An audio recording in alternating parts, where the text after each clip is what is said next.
2 Chronicles chapter 7. Solomon dedicates the temple. When Solomon had ended his prayer, fire came down from heaven and consumed the burnt offering and the sacrifices, and glory of the Lord filled the temple. And the priest could not enter the house of the Lord, because the glory of the Lord filled the Lord's house. When all the children of Israel saw the fire come down and glory of the Lord upon the temple, they bowed down with their faces to the earth on the pavement and worshipped and gave thanks to the Lord, saying, For he is good, for his steadfast love endures forever. Then the king and all the people offered sacrifice before the Lord. King Solomon offered as a sacrifice 22,000 oxen and 122,000 sheep.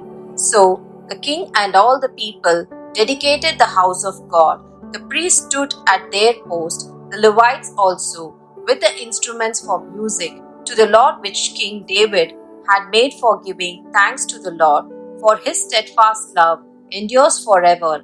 Whenever David offered praises by their ministry, opposite them the priest sounded the trumpets, and all Israel stood.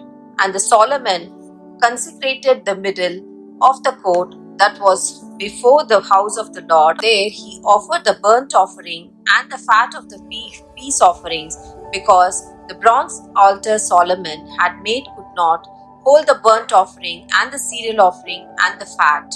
At that time Solomon held the feast for 7 days, and all Israel with him, a very great congregation, from the entrance of Hamath to the brook of Egypt. And on the 8th day they held at Solomon assembly, for they had kept the dedications of the altar 7 days and the feast 7 days. On the 23rd day of the 7th month, he sent the people away to their homes, and joyful and glad of heart for the goodness that the Lord had shown to David and to Solomon and to Israel his people. God's second appearance to Solomon. Thus Solomon finished the house of the Lord and the king's house. All that Solomon had planned to do in the house of the Lord and his own house he successfully accomplished. Then the Lord appeared to Solomon in the night and said to him, I have heard your prayer and have chosen this place for myself as a house of sacrifice.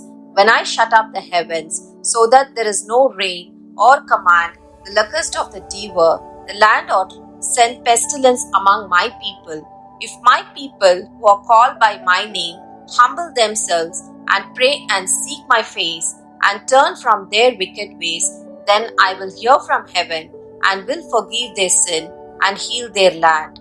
Now my eyes will open and my ears attentive to the prayer that is made in this place. For now I have chosen and consecrated this house, that by my name may be there forever. My eyes and my heart will be there for all time. And as for you, if you walk before me, as David your father walked, doing according to all that I have commanded you, and keeping my statutes and my ordinances, then I will establish your royal throne, as I covenanted with David your father, saying, There shall not fail you a man to rule Israel. But if you turn aside and forsake my statutes and my commandments, which I have set before you, and go and serve the other gods and worship them, then I will pluck you up from the land which I have given you, and this house which I have consecrated for my name I will cast out of my sight, and will make it a proverb and byword among all peoples.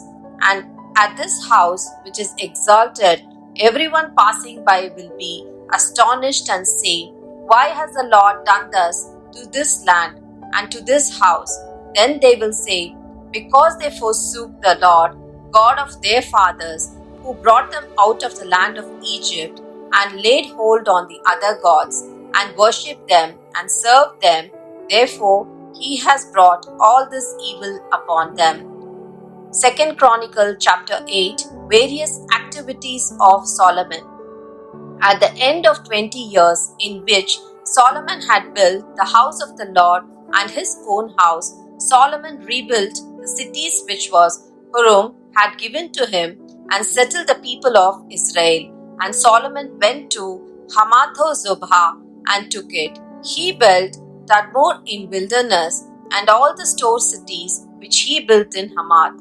He also built Upper Beth-horon and Lower Beth-horon, fortified cities with walls, gates, and bars, and Balath, and all the store cities that Solomon had, and all the cities for his chariots, and the cities for his horsemen, and whatever Solomon desired to build in Jerusalem, in Lebanon, and in all the land of his dominion. All the people who were left of the Hittites, the Amorites, the Perizzites, the Hivites, and the Jebusites, who were not of Israel, from their descendants, who were left after them in the land, whom the people of Israel had not destroyed, these Solomon made a forced levy, and so they are to this day. But of the people of Israel, Solomon made no slaves for his work. They were soldiers and his officers, the commanders of his chariots and his horsemen.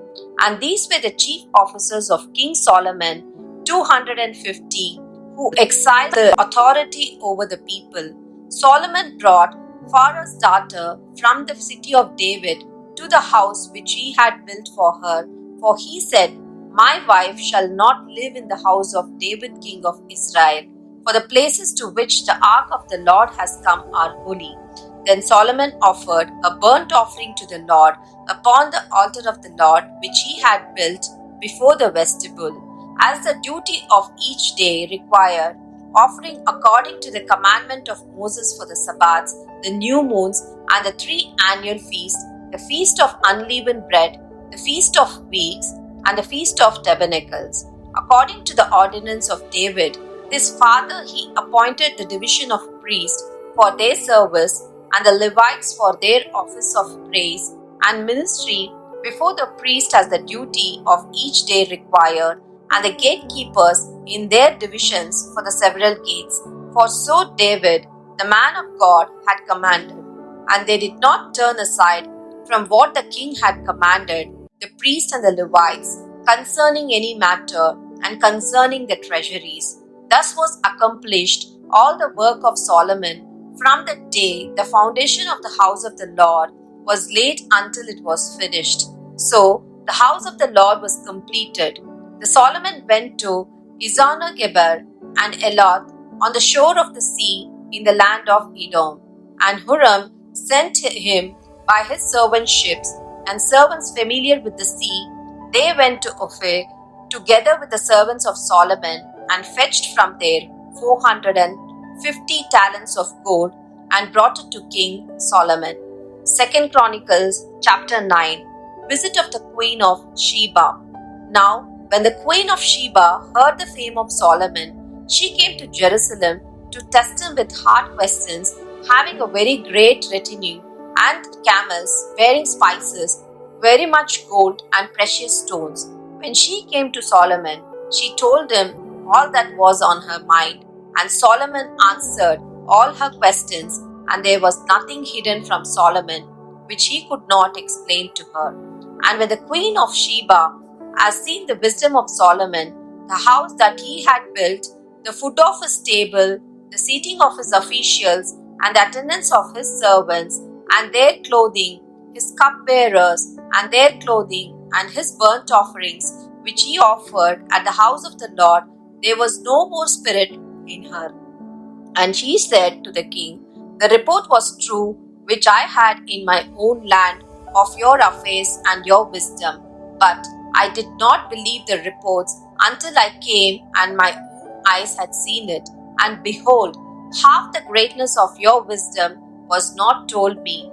You surpass the report which I heard. Happy are your wives, happy are these your servants, who continually stand before you and hear your wisdom. Blessed be the Lord your God, who has delighted in you and set you on this throne as king for the Lord your God, because your God loved Israel and would establish them forever. He has made you king over them, that you may execute justice and righteousness." Then she gave the king 120 talents of gold, and a very great quantity of spices and precious stones. There were no spies such as those which the queen of Sheba gave to King Solomon. Moreover, the servants of Huram and the servants of Solomon, who brought gold from Ophir, brought algum wood and precious stones. And the king made of algum footsteps for the house of the Lord, and for the king's house, lyres also, and harps for the singers. They had never seen the like them before the land of Judah. King Solomon gave to the queen of Sheba all that she has desired, whatever she has asked besides what she had brought to the king. So she turned and went back to her own land with her servants, Solomon's great wealth. Now the weight of the gold that came to the Solomon in 1 year was 666 talents of gold, besides that which the traders and the merchants brought, and all the kings of Arabia and the governors of land brought gold and silver to Solomon. King Solomon made 200 large sheets of beaten gold, 600 shekels of beaten gold went into each shield, and he made 300 shields of beaten gold, 300 shekels of gold went into each shield, and the king put them in the house of forest of Lebanon. The king was made a great ivory throne and overlaid it with pure gold. The throne had 6 steps and a footstool of gold, which were attached to the throne, and on each side of the seat were armrests and 2 lions standing beside the armrest, while the 12 lions stood there, one on each end of the steps on the 6 steps. The like of it was never made in any kingdom. All King Solomon's drinking vessels were of gold, and all the vessels of the house of the forest of Lebanon were of pure gold. Silver was not considered as anything in the days of Solomon. For the king's ships went to Tarshish with his servants of Huram. Once every 3 years, the ships of Tarshish used to come bringing gold, silver, ivory, apes, and peacocks. Thus King Solomon excelled all the kings of the earth in righteousness and in wisdom. And all the kings of the earth sought the presence of Solomon to hear his wisdom, which God had put into his mind. Every one of them brought his present, articles of silver and of gold, garments, myrrh spices, horses, and mules, so much year by year. And Solomon had 4,000 stalls for horses and chariots, and 12,000 horsemen, whom he stationed in the chariot cities and with the king on Jerusalem. And he ruled over all the kings from Euphrates to the land of Philistines and to the border of Egypt. The king had made as silver as common in Jerusalem, as stone as cedar, as plentiful as sycamore of Shephelah, and the horses were imported for Solomon from Egypt and from all lands. Death of Solomon. Now the rest of the acts of Solomon from first to last, are they not written in the history of Nathan the prophet, and in the prophecy of Ahijah and the Shilonite, and in the visions of Iddo the seer concerning Jeroboam the son of Nebat? Solomon reigned in Jerusalem over all Israel 40 years, and Solomon slept with his fathers and was buried in the city of David. His father Rehoboam, his son, reigned in his stead.